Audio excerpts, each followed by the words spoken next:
여러분들의 부동산 길라잡이 부동산 가이드 진행의 강주리입니다.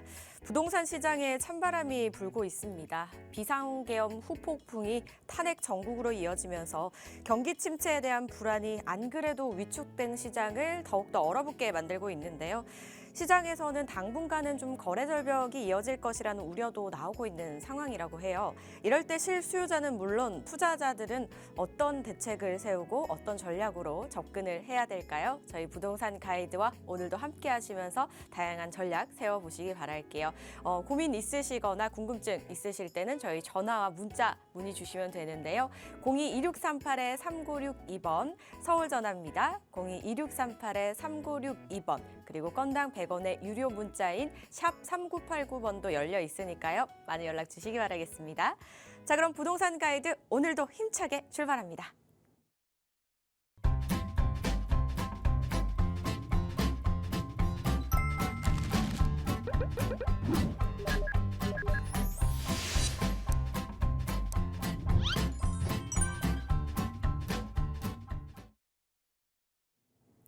수요일 문 활짝 열어주실 분 바로 만나보겠습니다. 동산이형 부동산연구소의 박성일 팀장 자리하셨습니다. 어서 오세요, 팀장님. 안녕하십니까 시청자 여러분. 수요일의 남자 동산이형 부동산연구소의 박성일 팀장입니다. 요즘 전국과 그리고 부동산 시장 모두가 혼란스러운 상황입니다. 이렇게 혼란스러운 시장 상황에서 생각나는 문구가 하나 떠오르는데요.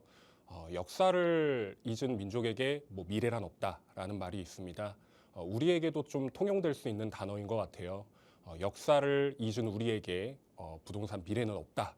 이렇게 저는 생각을 합니다. 이렇게 불안정한 상황 속에서도 투자와 그리고 공부를 아낌없이 하신 분들은 나중에 또 좋은 결과로 이어지기도 하거든요. 오늘 방송에서 제가 이야기하는 것들을 모두 향유하셔서 좋은 결과 있게끔 제가 도와드릴 테니까 끝까지 시청해 주시길 바라겠습니다. 맞습니다. 어디에나 쉬운 건 없는 것 같아요. 모든 분들이 더욱더 잘 아실 거라고 생각하는데요. 지금 과정은 비록 힘들지언정 뒤돌아보면 그때 참 잘했어라는 생각하실 수 있는 투자를 하셨으면 좋겠어요. 그럴 때는 또 멘토의 도움이 있으면 좋겠죠. 어떤 자리인지 저희 팀장님 통해서 한번 들어볼게요. 네, 저희 동산이형 부동산 연구소에서는 매주 목요일 오후 2시에 무료 세미나를 개최하고 있습니다. 무료라고 해가지고 그냥 단순한 그런 세미나는 아니라고 생각합니다. 굉장히 심오한 내용까지도 다루는 세미나이기 때문에 여러분들께서 오시면 양질의 공부가 될 수 있는 그런 장소니까 꼭 참석해 주시면 좋을 것 같습니다. 저희가 1부에서는 용산 재개발을 계속해서 다뤄드리고 있는데요. 용산이 가장 뜨거운 곳이기 때문에 그렇습니다. 그리고 2부 같은 경우에는 무주택 그리고 1주택부터 다주택자까지 매매와 갈아타기 고려하시는 분들에게 더욱 적합한 그런 솔루션을 제공해드리고 있으니까 많은 참여와 관심을 부탁드리겠습니다. 관심 있으신 분들 참여하셔서 다양한 의견도 한번 공유해 보시면 좋겠습니다. 궁금하신 사항은요.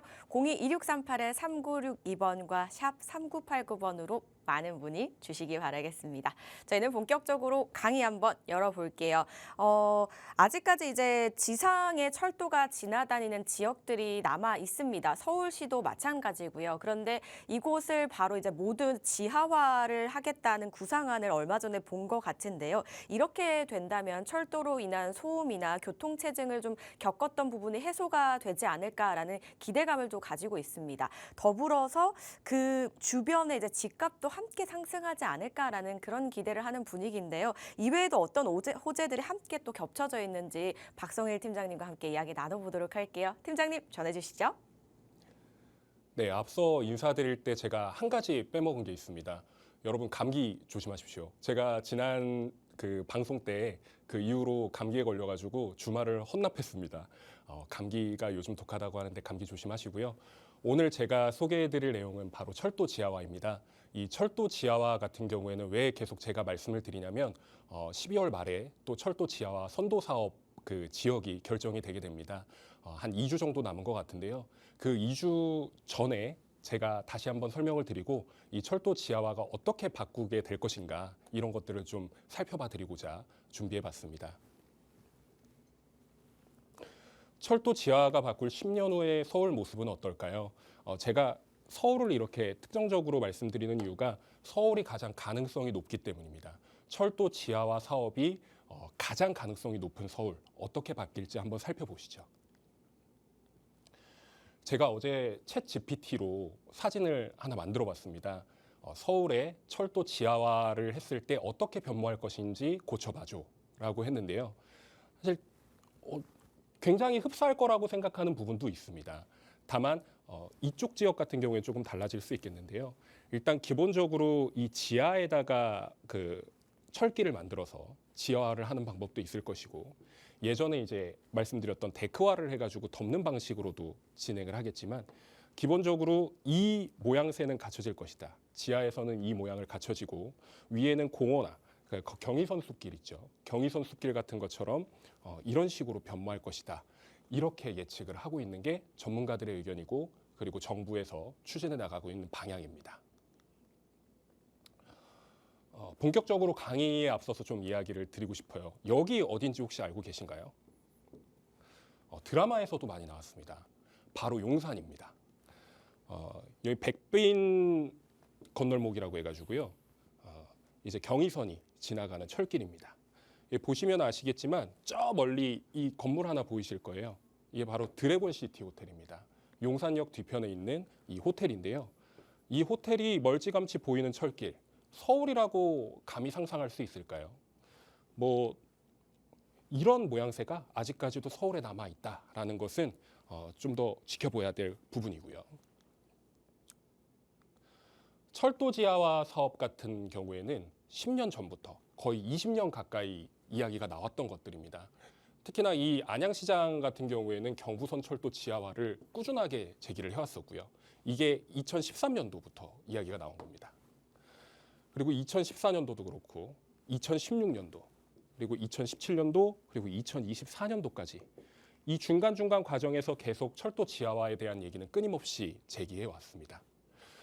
그런데 보시면 아시겠지만 비슷한 워딩이 있습니다. 실현될까? 윤곽이 나올까? 그리고 돈에 관련된 이야기가 굉장히 많이 나오고 있습니다. 결국에는 철도 지하화에 필요한 것은 돈과 시간이라는 것인데, 이런 것들이 계속 지지부진해왔다. 왜 지지부진해왔는지는 뒤에서 한번 설명을 드리도록 하겠습니다. 그런데 이 철도 지하화가 곧 있으면 현실화가 된다는 것이 팩트죠.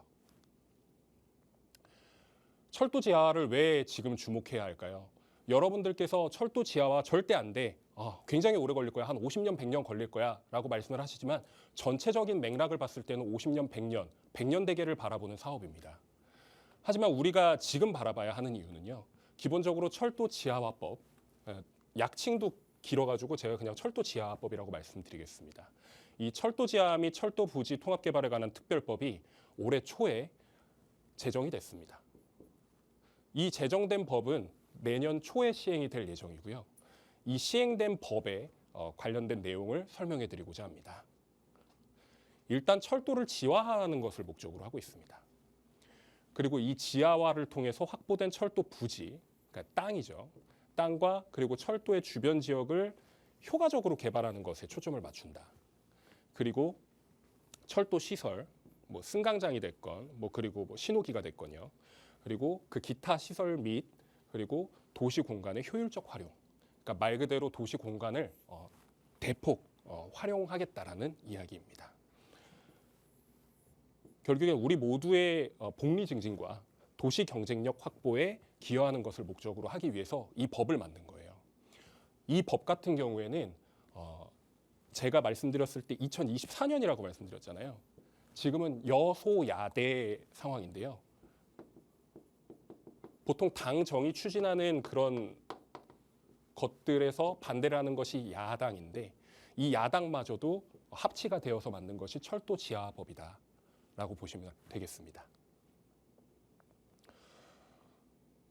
종합계획을 수립하는 주체는 국토교통부입니다. 이 국토교통부가 수립할 때 고려해야 할 것들이 있는데 이런 계획들입니다.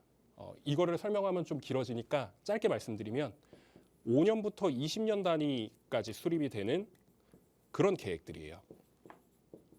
그냥 뭐 6개월, 1년 만에 그렇게 만들어지는 계획이 아니라 5년부터 20년 단위까지 계속해서 만들어 놓고 오랜 시간 동안 묵혀 놓는 계획이라는 거죠. 이런 계획들과 조화를 이루어야 된다는 게 본질입니다. 결국엔 이러한 종합계획은 국토교통부에서 준비를 하고요.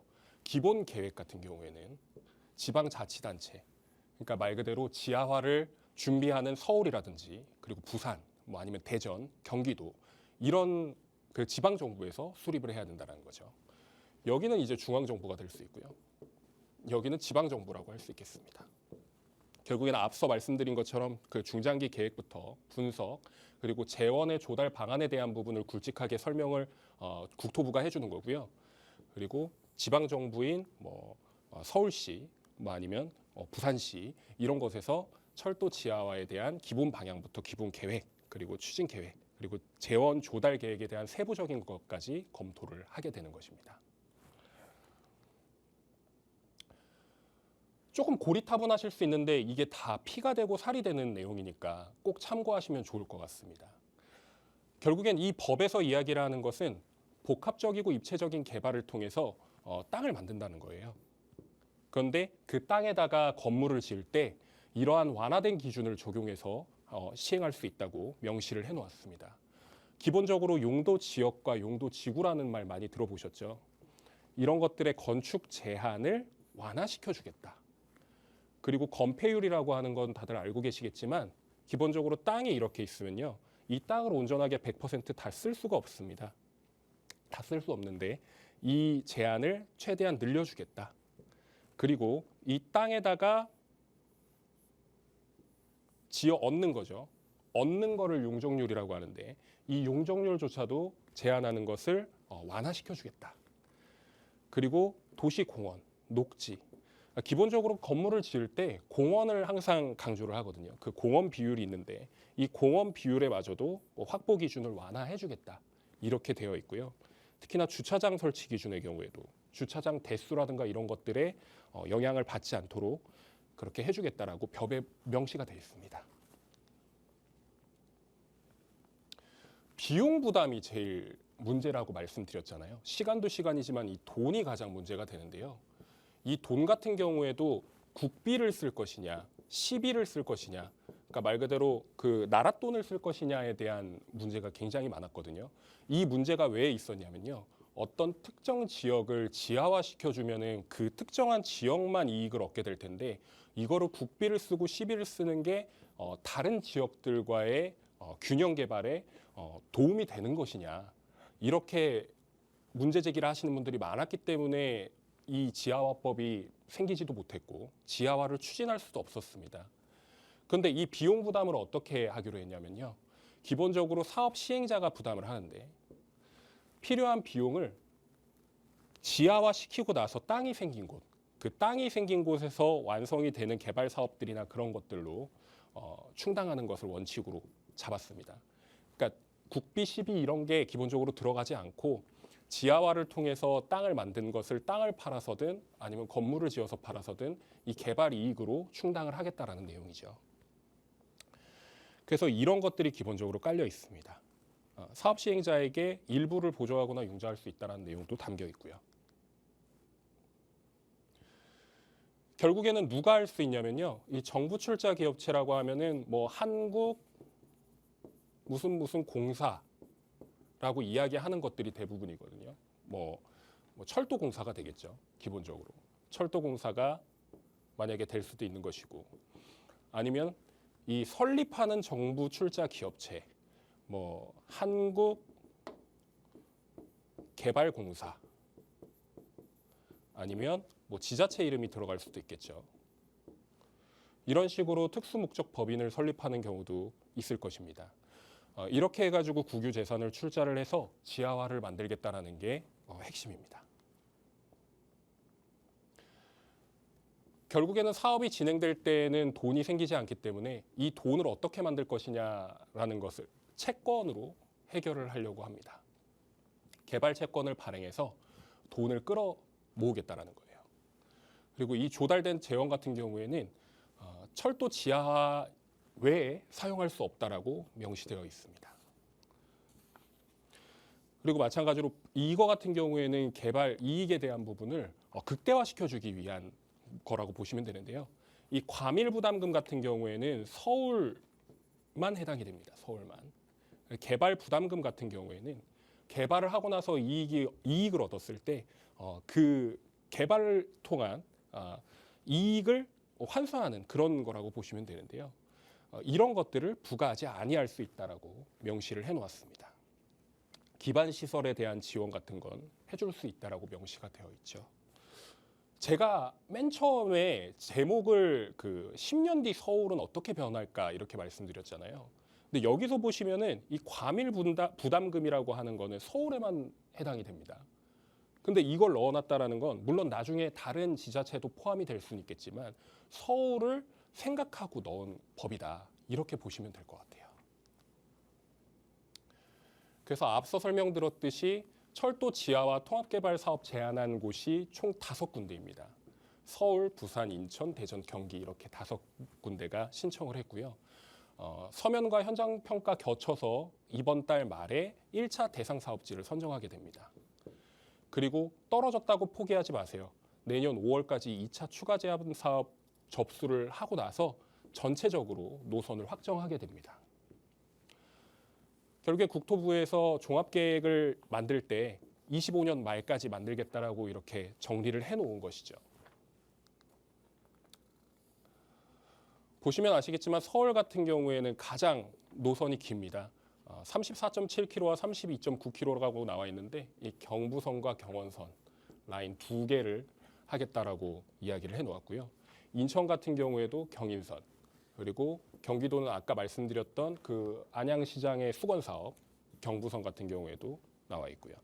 대전 같은 경우에는 그 철길뿐만 아니라 원래는 다 같이 해야 되는데 철길은 일단 뒤로 하고 그 철도역부터 했으면 좋겠다 해가지고 가능성을 높인 사업을 제안을 했습니다. 부산광역시 경부선 같은 경우에는 삼각선이 위치하는 곳이나 경부선 일대에 낙후된 지역을 제안을 했고요. 오늘은 좀 서울만 집중해서 봐야 될 것 같습니다. 왜냐하면 아까도 말씀드렸듯이 가능성이 가장 높은 곳이기 때문이죠. 오른쪽은 용산에서 제안한 사업 구상이고요. 왼쪽 같은 경우에는 신문기사에서 나온 내용입니다.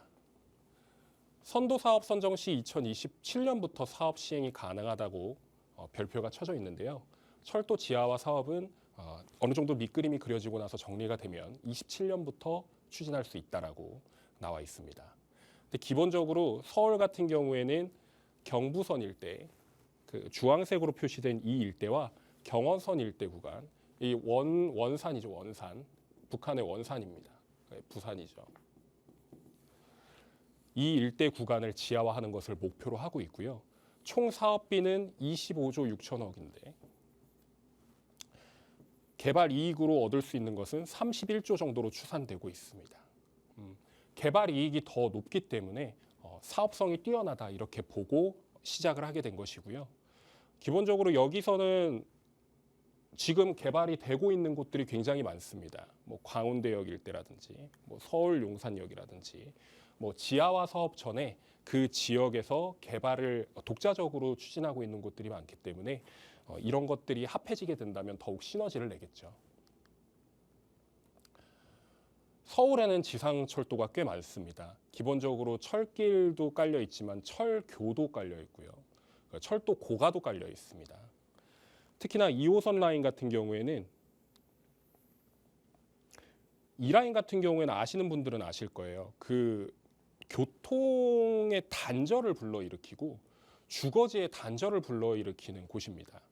근데 이쪽 라인들 같은 경우에는 철도 지하화하고는 조금 거리가 멀다라고 보시면 될 것 같아요. 여기는 사업성이 아직까지 나오지 않았고 기술적인 문제도 있다라고 이야기를 하고요. 여기 같은 경우는 시간이 좀 오래 걸릴 것이기 때문에 좀 이제 배제하고 보시는 게 좋을 것 같고요. 기본적으로 이 경춘선부터 이어지는 경원선 라인, 그리고 경의선, 경부선, 이 라인을 중점적으로 보시는 게 맞다라고 보여집니다. 제가 지지난주부터 계속 강의 때 말씀드렸던 부분들인데요. 일단 서울역 일대의 지상철도가 굉장히 많은 면적을 차지하고 있습니다. 이 일대에 지금 개발 사업도 진행 중이죠. 내일이면 착공식이 열린다고 합니다. 어제 제가 현장에 가서 확인을 했는데요. 12일에 착공식이 계획되어 있고요. 북부 역세권 개발 사업입니다. 광운대역 지상철도 같은 경우에도 요즘 핫하다 못해 뭐 그냥 손에 댈 정도로 사람들의 입방아에 오르는 서울원 아이파크가 이 근처에서 하고 있고요. 이 가자역 일대의 지상철도 같은 경우에는 계속해서 화물열차와 수송열차가 움직이는 곳들이고요. 아까 말씀드렸던 이 철교 구간 같은 경우에는 지하화가 가능할지는 다시 한번 확인을 해봐야 되겠지만 기본적으로 사업성이 떨어지게 된다라 그러면 이 철교는 그냥 둘 가능성이 높습니다. 창동철교도 마찬가지고요.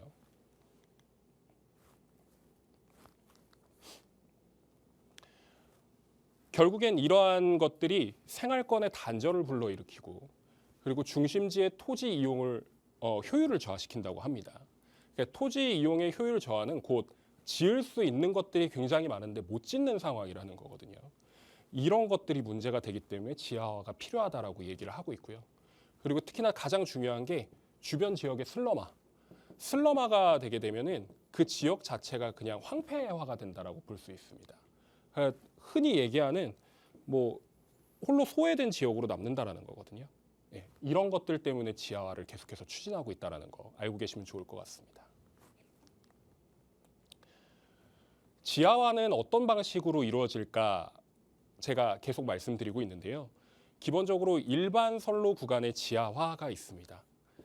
일반적인 선로를 땅에다가 깔아놓고 위에는 녹지를 조성하거나 아니면 건물을 짓는 것에 초점을 맞추고 있는데 대표적인 사례가 우메다역이라고 일본 오사카의 우메다역이라고 말씀드린 적이 있습니다. 그리고 두 번째로 같은 경우에는 이 낮은 선로 구간 어떻게 표현을 해드렸죠? 우리가 서 있다고 했을 때 어떤 특정한 사람은 지형이 낮아서 이렇게 내려가 있는 그런 지형들을 의미를 하는데요. 이 지형을 활용을 해서 위에다가 덮는 식으로 복개를 해서 터널화 시킨다라는 거죠. 이거는 뭐 철도는 아니지만 대표적인 사례가 굿모닝 파크, 그 분당 수서간 고속화도로에 있는 그 복개 공원 알고 계신 분들은 아실 겁니다. 여기가 지금 공사가 계속해서 진행되고 있지만 이 고속도로 사이에다가 복개, 그러니까 말 그대로 덮는 거죠. 데크를 덮어서 이쪽 구간과 이쪽 구간을 연계시키는 그런 사업을 진행하고 있습니다.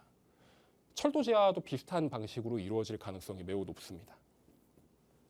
마지막으로 고가 구간에 대한 구조 개선인데요. 예전에 말씀드렸던 그 하이라인 파크, 뉴욕의 하이라인 파크와 그리고 서울로 7017 이런 대표적인 사례가 있다라고 말씀을 드렸고 그쪽은 이제 철도를 지하화까지는 하진 않았지만 이런 방식도 있다라고 말할 수 있겠습니다. 결국엔 복잡한 철도망을 어떻게 개선할 것인가가 핵심인 것 같은데요. 사실 이런 그 삼각선이라고 하는 이런 것들 때문에 좀 어려움이 있었습니다. 기술적인 한계도 있었고요. 비용적인 측면도 그랬습니다. 그렇기 때문에 이런 삼각선들을 어떻게 정리를 할 것인가가 가장 중요한 사업성을 가를 그런 것으로 정리가 될 것으로 보이고요. 이런 것들이 정리가 되어가지고 만약에 지하화를 할 수 있다라 그러면 이 삼각선 안에 있는 이런 땅들 있죠.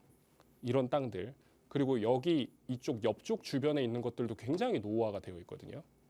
이런 것들도 정비가 가능하다 이렇게 볼 수 있겠습니다. 서울역의 그 모습입니다. 이거 같은 경우에는 2022년도에 서울에 제출한 연구 보고서인데요.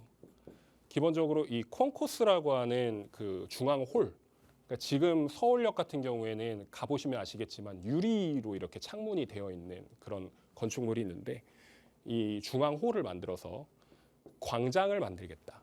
용산역하고의 차이가 뭔지 아시나요? 서울역 같은 경우에는 나가자마자 딱 이렇게 봤을 때 통경축이라고 하는 것이 꽉 막혀 있습니다. 앞에 바로 건물이 있고요. 그리고 옆에 이렇게 둘러봐도 하늘과 땅이 잘 보이지 않는 구조입니다. 그런데 이런 것들을 정비를 해서 지하화 사업을 통해 정비를 하겠다라는 내용이고요. 이 광장을 더 넓혀서 그 공간을 확보하겠다 이렇게 얘기를 하고 있습니다. 근데 여기서는 이제 하나 주목해야 할 것이 이 문화역 서울 284라고 하는 이 사적이거든요. 사적 284호 그 서울역의 구역사인데요. 이 역사는 지금 경의중앙선이랑 이런 지하화된 그 승강장 그쪽으로 연결되는 통로로 활용을 하고 있는데 이런 것들은 살리겠다. 그러니까 역사도 보존을 하겠다라고 이렇게 명시가 되어 있습니다. 그러니까 역사도 보존하고 그 대신에 또 철도 지하화를 통해서 그 위에다가 역사와 현재와 미래가 공존하는 그런 공간을 만들겠다라고 이야기를 하고 있는 것이죠. 오른쪽에 보시면 아시겠지만 이게 서울역입니다. 서울역이고 여기 북부 역세권 사업이죠. 서울역 북부 역세권 사업.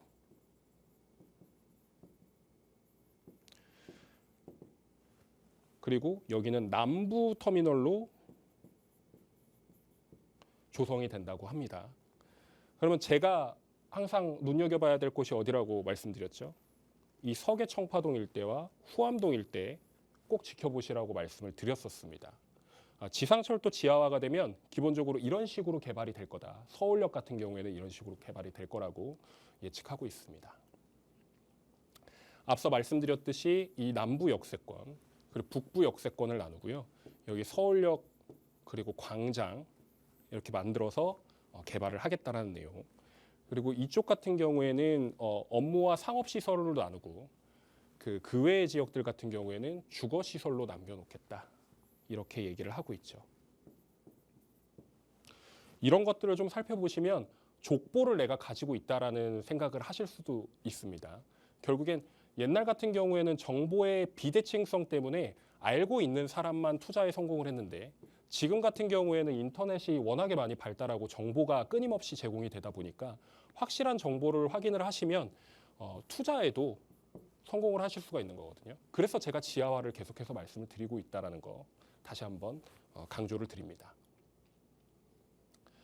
우리가 참고할 만한 해외 사례는 어디 있을까요? 제가 항상 해외 사례를 말씀드리는 이유가 해외 사례에서 따온 것들이 굉장히 많습니다. 지금도 해외 사례를 계속해서 가져와 가지고 적용하는 곳들이 있고요. 앞으로도 해외 사례를 통해서 좀 더 발전해 나갈 수 있는 방안을 모색할 겁니다. 왜냐하면 우리는 선진국이라고 하지만 우리보다 더 선진국인 곳들이 더 많거든요. 대표적인 예가 미국의 뉴욕이죠. 이 그랜드 센트럴 터미널이라고 하는 곳인데 여기가 역사 문화 장소로 뉴욕 시민들이 굉장히 사랑하는 곳이었다고 합니다. 지금도 존치가 되어 있죠. 이 그랜드 센트럴 역에서 파크 에비뉴라고 하는 그 도로까지 쭉 이어지는 공간이 있는데 이곳을 지하화를 하게 됩니다. 그래서 보시면 아시겠지만 위쪽은 지하철이라고 보시면 되고요. 아래쪽 같은 경우에는 광역도시철도. 우리가 흔히 얘기하는 뭐 GTX 이런 게 되겠죠. 뭐 GTX, KTX 이런 것들이 밑으로 내려가서 복층 터널의 모습으로 만들어져 있다 보시면 되겠습니다. 그래서 지하화된 사업, 지하화된 공간에 어떤 걸 했냐 이렇게 궁금해하시는 분들이 많을 텐데 기본적으로 역은 조성을 해놓고요. 그 위에다가 이제 짓게 됩니다. 여기는 뉴욕의 매트라이프 사옥인데요. 이 사옥만 유독 이렇게 위에 올라가 있거든요. 이 위에 올라간 이유가 공중권이라고 하는 것을 구매를 해서 양수를 해서 크게 지었다고 합니다. 이 내용을 좀 더 딥하게 설명을 드리자면 우리는 용적률이라는 게 한계가 있지 않습니까? 근데 미국 같은 경우에는 이 용적률을 덜 쓴 친구들에게 사는 거예요. 용적률을 사서 이거를 자기 건물에 올릴 수 있다는 겁니다. 그래서 10층밖에 못 짓는 곳을 옆에서 사고 여기서 사고 뒤에서 사서 25층까지 만들고 이런 게 가능한 것이 이 해당 부지였다고 합니다. 우리나라에서는 적용하기가 아직은 어렵습니다. 앞으로도 어려울 가능성이 있지만 이런 사례를 비추어 봤을 때 결국엔 지하화를 해가지고 만든 그 땅 그리고 건물 위에다가 이렇게 더 얹어서 지을 수 있다는 가능성을 볼 수 있는 것이죠. 다음은 프랑스 파리의 리브고슈라고 하는 건데요. 이 리브고슈라는 것은 왼쪽 두기라고 이야기를 합니다. 네, 내용의 의미는 왼쪽 두기라고 하는 것인데 이게 센강이거든요. 센강하고 비교되는 게 우리나라에는 어디죠? 한강이죠, 한강. 근데 사실 규모 자체는 한강하고 비교가 안 됩니다. 한강이 훨씬 넓죠. 근데 이 센강 같은 경우에는 파리에 어떻게 보면은 젖줄이라고 해도 무방을 한 그런 강인데 여기에 이제 낙후된 그 도시철도 부지를 활용을 해서 이렇게 데크화를 해가지고 지하화를 했다라고 얘기를 합니다. 그래서 이게 애프터 사진이긴 한데 이거보다 더 지금 발전됐을 가능성이 있습니다. 결국에 복개를 한 철도는 덮어지고 그 위에다가 공원을 만들고 그리고 건물을 만든다는 것이죠. 해외 사례를 봤으니까 우리나라 사례도 좀 확인을 해봐야 되겠죠. 과연 이게 현실성이 있는 것인가? 우리나라 사례에서도 볼 수 있듯이 아까 말씀드린 경의선숲길, 그러니까 연트럴파크 이런 것들을 설명드릴 수가 있는데 기본적으로 이 통합구간, 이 지하화된 공간의 윗부분 같은 경우에는 굉장히 사람들의 호평을 받았습니다. 특히나 뭐 유명 건축가라든지 아니면 정치인들도 모범 사례다. 이런 것들을 좀 적극적으로 추진해야 되겠다라고 이야기를 하고 있습니다. 그냥 단순히 보기에만 좋으면 안 할 수도 있는데 이 경의선숲길을 개발을 하고 나서 지가가 얼마나 늘어났느냐, 그러니까 가치가 얼만큼 불어났느냐를 판단을 해보았을 때 서울의 평균은 2010년부터 2018년 사이에 20% 정도가 늘어났다고 하면 마포구 같은 경우에는 대략 한 25% 정도 올라갔다고 합니다. 근데 이 공덕역과 홍대 입구역 주변은 거의 50% 그리고 거의 100% 가까이 지가가 상승했다라고 말하고 있습니다. 이 말인즉슨 여기가 완성이 되고 나서 이 사이 구간이 메인이거든요. 이 메인의 구간들의 주변 시세가 굉장히 가파르게 올라갔다. 이렇게 볼 수 있습니다. 물론 주택은 조금 다를 수는 있습니다. 그러나 어찌됐건 이렇게 결과물이 보여진다는 것은 나중에 다른 곳들이 지하화가 됐을 때 가격이 오를 가능성이 매우 높다. 선례가 있다라는 거 말씀을 드리겠습니다.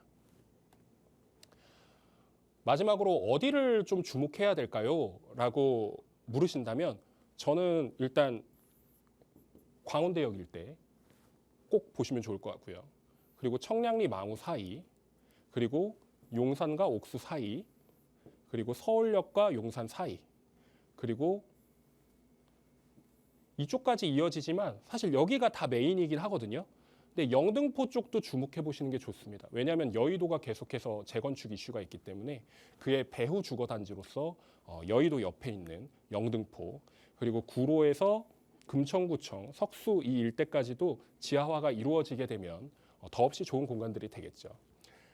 다만 좋다라고 말씀드린 곳들 중에 어디가 가장 먼저 될 것인가라고 따져본다면 일단 기본적으로 사업성이 확보될 수 있는 서울역과 용산역 사이, 그리고 서남권 대개조 이야기하셨잖아요. 서울시장님께서 발표하신 거기에 맞춘다 그러면 이 여의도 영등포 일대 노량진을 거쳐서요. 구로까지의 이 구간을 잡을 것 같고요. 그리고 마지막으로 이 용산과 옥수 라인 한남 뉴타운이 완성되는 시기에 맞춰서 지하화가 같이 이루어지게 된다면 여기도 정주 여건이 조성이 되는 그런 곳이 될 것이라고 보고 있습니다. 광운대역도 지금 개발 사업이 계속해서 이루어지고 있지만 여기가 지금 지하화가 이루어지게 된다라면 다소 좀 이제 껄끄러운 사업이 될 수 있기 때문에 여기는 시간이 조금 더 걸릴 수는 있지만 이쪽도 지하화가 될 가능성은 매우 농후하다. 이렇게 말씀드리고 정리할 수 있겠습니다. 철도 지하화 사업의 전반적인 부분을 설명을 좀 해주셨습니다. 여러 지역 중에 이제 대표적으로 서울시가 철도 지하화 선도 사업 선정을 좀 앞두고 있는데요. 사업이 시행이 된다면 지상 철도로 인해서 개발되지 못했던 주변 지역이나 토지들을 조금 더 효율적으로 이제 사용을 할 수 있고 위험 요소들도 막을 수 있겠다라는 생각이 들었습니다. 현재 서울시 포함 총 5개 지역이 검토 중인데요. 관련 개발법과 해외 사례까지 한번 만나보셨습니다. 설명을 듣고 나니까요. 서울 어디 지역의 사업이 진행이 될지 좀 기다려지기도 하고요. 또 철도 지하화로 실수요자나 이 투자자들 입장에서는 어떻게 전략을 좀 짜야 될지 이런 부분도 궁금해졌거든요. 그런 이야기들 궁금하시다면 또는 멘토의 이야기들이 궁금하시다면 세미나 한번 참석해 보시는 것도 좋을 것 같습니다. 공덕동 인근에서 진행이 됩니다. 목요일 오후 2시고요. 주제는 2가지로 화면을 통해 나가고 있지만 지금 나가고 있는 주제 외에도 궁금하신 사항들 이야기 나눠보실 수 있으니까요. 참석해 보시면 좋을 텐데요. 문의사항은 02-1638-3962번과 샵 3989번으로 연락 주시기 바라겠습니다. 자, 저희는 본격적으로 또 시청자분들의 궁금증도 한번 해결해 봐야겠죠. 방송 보시다가 궁금하신 부분 화면 아래 나가고 있는 번호로 문의 주시면 되겠습니다. 저희는 첫 번째 상담은 문자로 한번 만나보도록 할게요. 7576님이 보내주셨습니다. 송파의 파크리오와 올림픽 선수 기자촌 그리고 강동 올림픽 파크포레온 30평대를 매수하고자 합니다. 어디를 사는 게 가장 현명한 선택일지 고민입니다. 라고 보내주셨어요. 송파 쪽에 그리고 강동 이렇게 총 3곳의 아파트 30평대 고민하고 계신데요. 3곳 중에 어디를 좀 선택하셔야 될까요, 팀장님? 일단은 실거주 투자이신지 아니면은 그냥 그 돈을 주고 다 매수를 하시는 건지 명확하지는 않지만 일단 설명을 드릴게요. 기본적으로 파크리오 같은 경우에는 2008년도에 지어졌죠. 올림픽 선수촌 같은 경우에는 1988년도에 지어졌고요. 그 둔촌주공 재건축이 이루어진 올림픽 파크포레오는 지금도 입주가 진행 중인데 올해 준공이 됐습니다. 연식으로만 따지고 본다면 당연히 얼죽신이라고 하는 요즘 트렌드에 맞춰서 올림픽 파크포레온을 매수하시는 게 맞지 않겠냐라고 이야기하시는 분들이 계실 텐데 기본적으로 저는 부동산에 투자를 하든 아니면 실거주를 하든 향후의 미래 가치도 살펴봐야 된다고 저는 생각을 하거든요. 그래서 우선적으로 살펴보자면 30평대 기준으로 가격이 다 비슷합니다. 22억대 정도 형성이 되어 있어요. 단지의 로얄동, 로얄층 이렇게 된다 그러면은 더 높아지고 낮아질 수는 있겠지만 이 가격대가 비슷하게 형성이 되어 있고요. 파크리오 같은 경우에는 전세가 30평대가 9억대 정도에 지금 되어 있고 이쪽은 아마 7, 8억 정도 형성이 되어 있을 거예요. 그리고 여기 같은 경우에는 구축이다 보니까 6억대 정도에 형성이 되어 있습니다. 투자로만 놓고 보면은 파크리오가 가장 돈이 적게 들어가고요. 그 다음에는 올림픽 파크 포레온이 좀 적게 들어가실 겁니다. 근데 신축임에도 불구하고 지금 그 전세가가 낮아져 있는 상황이잖아요. 만약에 2년 뒤에를 보신다 그러면은 투자로 접근하시기에는 여기가 더 유리할 수 있습니다. 왜냐하면 전세가가 올라갈 테니까요. 전세가가 지금은 7, 8억이지만 뭐 10억대까지 올라간다 그러면 그 지금 헬리오시티 같은 경우에도 10억대거든요. 그런 것과 비슷한 상황을 만들어질 수 있겠죠. 그러나 기본적으로 우리가 봐야 될 건 파크리오의 입지입니다. 과연 입지가 어디가 좋느냐라고 따져봤을 때 요즘의 트렌드는 한강변이거든요. 강이 가깝고 역이 가깝고 그리고 병원이 가깝고 공원이 가깝고 그리고 학군까지도 고려했을 때는 파크리오가 가장 좋다라고 볼 수도 있습니다.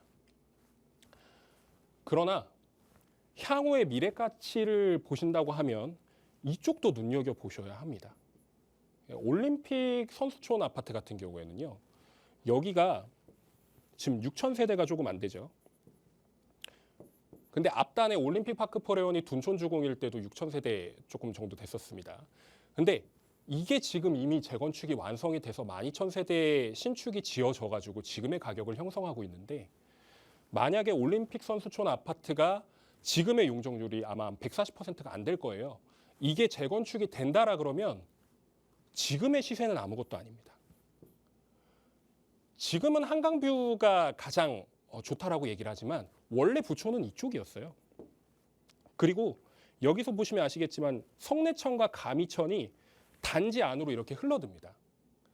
이 말인즉슨 여기가 아파트가 아니라 프리미엄 리조트 같은 형태를 취하고 있다는 거거든요. 나중에 여기가 이 정도 규모의 아파트가 완성이 된다라 그러면 얼마까지 갈 것 같으세요? 지금은 당장 이 금액이지만 이거보다 훨씬 올라갈 겁니다.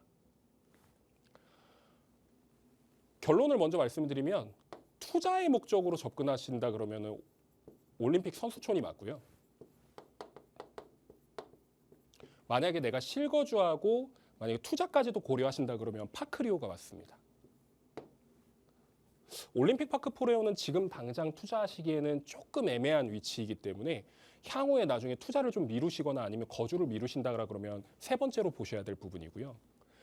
만약에 파크리오를 선택한다고 하시는데 나는 실거주 뭐 상관없어. 아니면 올림픽 선수촌 하는데 실거주 뭐 좀 연식이 좀 오래된데도 상관없어.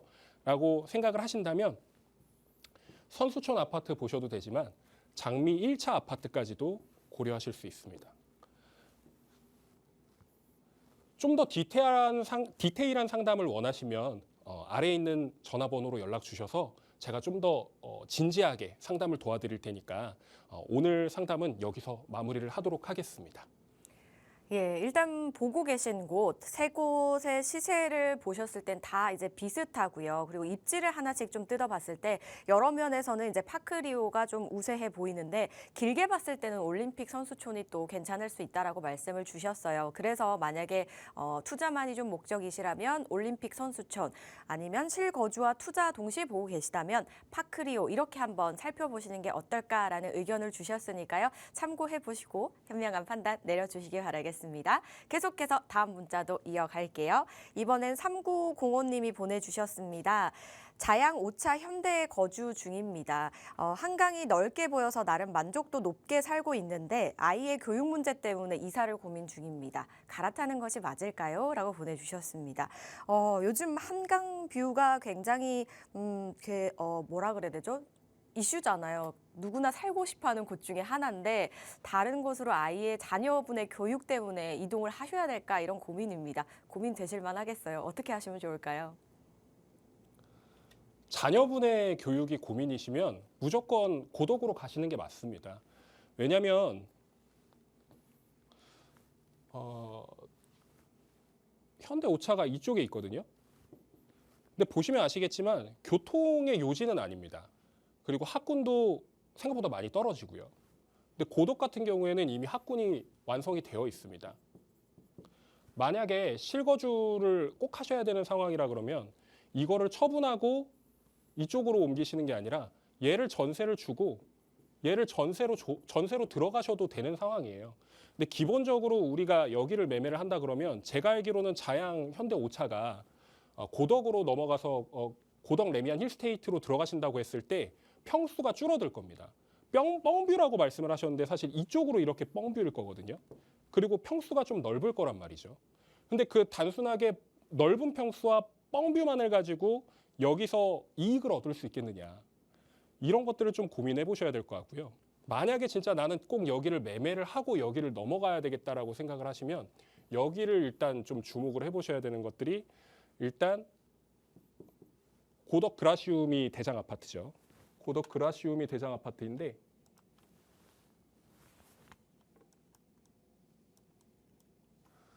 보통은 이 지역들 가격이 자기네들끼리 따라갑니다. 그리고 여기가 어디랑 같이 비교가 되냐면요. 마포하고 비교가 됩니다. 마포가 한참 올라가 있을 때는 얘가 여기가 조금 떨어져 있고요. 마포가 내려가 있을 때는 여기가 좀 올라가 있습니다. 지금 상황에서는 고덕동이 마포보다 조금 올라가 있는 상황인 걸로 제가 봤거든요. 이런 것들을 좀 비교해 보셔서 들어가시면 좋을 것 같고 고덕에는 지금 호재가 굉장히 많습니다. 특히나 뭐 고덕 비즈밸리라든가 그리고 이번에 고덕대교 개통하죠. 고덕대교 개통하고 서울 세종 고속도로가 지금 이제 개통이 됩니다. 그 개통되는 것까지 고려한다 그러면은 선반영되었다라고 이야기를 할 수는 있는데 앞으로 더 오를 가치가 있다. 현대 5차 같은 경우에는 나중에 가능성은 있어요. 예를 들면 성수 전략정비구역 같은 경우에는 아파트가 안에 이렇게 예를 들면 이렇게 있으면 아파트도 포함이 됐습니다. 여기도 나중에 완성이 되면 5, 60억 이상 하겠죠. 근데 광진 같은 경우에는 아직까지 이 흐름이 넘어오질 않았습니다. 이거 기다리려면 20년, 25년, 30년 이렇게 기다리셔야 되거든요. 그렇게까지 기다리지 마시고 먼저 이쪽으로 넘어가셔서 교육 문제 해결하시고 그 다음에 나중에 자양 현대 5차가 그리워서 다시 돌아가신다고 하신다면 그때 넘어가셔도 늦지 않을 겁니다. 그래서 저는 고덕동 매수하시고 갈아타기 하시는 거 추천을 드릴게요. 예, 교육을 고려하신다면 옮기시는 쪽으로 의견 주셨는데요. 지금 보유하신 곳과 이사 갈 곳의 매매 방향 어떻게 하실지 조금 더 고민해 보시고 잘 판단 내려 보시기 바라겠습니다. 다음 문자도 이어갈게요. 4007님께서 보내주셨습니다. 곧 결혼을 앞둔 예비 부부입니다. 양가 부모님의 도움을 받아서 중화 한신 아파트, 상봉 건영 2차 아파트 중 30평대 매매를 하고자 하는데요. 어떤 것이 더 나은 선택일까요? 라고 보내주셨습니다. 두 곳 고민하십니다. 신혼부부 어디로 가시면 좋으실까요? 시간이 얼마 남지 않아서 빠르게 정리해드리겠습니다. 제가 중랑의 아들입니다. 제가 중랑의 토박이어가지고 이쪽 지역을 굉장히 잘 알기 때문에 좀 자세하게 설명을 드리고 싶지만 빠르게 말씀드리고 나중에 상담 부탁드리겠습니다. 건영 2차가 망우역 뒤편에 있고요. 한신 아파트 같은 경우에는 상봉역 뒤편에 있습니다. 기본적으로 역과의 거리는 상봉역까지 5분 정도 걸리고요. 건영 2차 같은 경우에는 망우역 코앞에 있어서 여기는 한 3분 만에 갈 수 있습니다. 기본적으로 여기에 많이 사시는 분들은 강남권에 일하시는 분들이 여기를 많이 들어가시는 것 같아요. 근데 여기 같은 경우에는 그 학군, 그리고 마트의 접근성, 그리고 뭐 조금 멀긴 하지만 그래도 강남권도 가고 그리고 경의중앙선 라인으로 갈 수 있는 곳들을 선호하시는 분들이 이쪽에 많이 들어가십니다. 그래서 실제로 시세를 확인해 보시면 한신 아파트가 조금 더 높아요. 시세가 조금 더 높고 지금 호가도 조금 아마 더 높을 거라고 예상이 됩니다. 한번 확인해 보시면 좋을 것 같은데 근데 저는 기본적으로 한신 아파트에 들어가나 건영 2차에 들어가나 거의 비슷해요. 사실 세대수 같은 경우에도 여기가 1100세대 조금 넘는 걸로 알고 있고요. 여기가 아마 1500세대 조금 넘을 겁니다. 비슷한 규모의 그냥 환경이 조금 다를 뿐이지 내가 선호하는 지역에 들어가면 뭐 둘 다 만족도가 높은 곳들이거든요. 한신 아파트에 거주해야 되는 상황이시면 한신 아파트에 들어가시고 만약에 건영 2차에 들어가셔야 되는 상황이면 건영 2차에 들어가시는데 한 가지 아셔야 될 것은 이쪽에 그 더샵 퍼스트월드가 999세대 지어지고요. 여기 원래 이마트가 있던 곳이거든요. 이 이마트 있던 곳이 주상복합으로 변모를 합니다. 그리고 이쪽 아랫단이 신속통합기획과 모아타운이 추진이 돼요. 그래서 이쪽 권역이 엄청 좋아지고요. 상봉 한신 아파트 같은 경우에는 이쪽에 지금 신축 아파트 지어지죠. 그리고 여기 중화 5구역 있고요. 공공재개발로 이루어지고 있습니다. 그리고 여기 모아타운 이루어지고 있습니다. 그러면 여기는 신축 아파트가 한신 아파트 근처에 완성이 되기 때문에 여기가 더 오를 가능성이 있고 여기 같은 경우는 이쪽 권역이 좀 개발을 함으로써 여기도 시세가 올라갈 수 있다는 점. 지금은 아마 평당 3천만 원을 안 할 거예요, 둘 다. 근데 곧 있으면 평당 3천만 원 넘어갈 가능성이 높습니다. 그럼 30평대 같은 경우에는 지금 8억 언저리에서 왔다 갔다 할 텐데 이거 9억, 10억까지 갈 가능성이 있으니까 더 좋은 곳, 내가 좀 더 원하는 곳, 그러니까 좀 내가 살기에 더 유용할 것 같은 곳, 이런 곳에 투자를 하시면 좋겠다는 생각이 들고 개인적으로는 저는 한신 아파트를 추천을 드립니다. 이상입니다. 네, 두 곳 다 이제 비슷하고 괜찮다라고 말씀을 주셨고요. 시청자님께서 조금 더 선호하는 환경을 가진 곳을 선택해 보시는 것도 한 방법이지 않을까 생각이 들었고요. 한신 아파트 쪽도 말씀해 주셨거든요. 좋은 선택 해보시기 바라겠습니다. 저희 상담 오늘 여기서 마무리하겠습니다. 저희 방송에서 제공하는 정보는 투자 판단에 대한 조언일 뿐 해당 부동산의 가치, 상승과 하락을 보장하지 않는다는 점 기억해 주시기 바랄게요. 저희는 내일 오후 3시에 다시 찾아뵙겠습니다. 시청해주신 여러분 고맙습니다.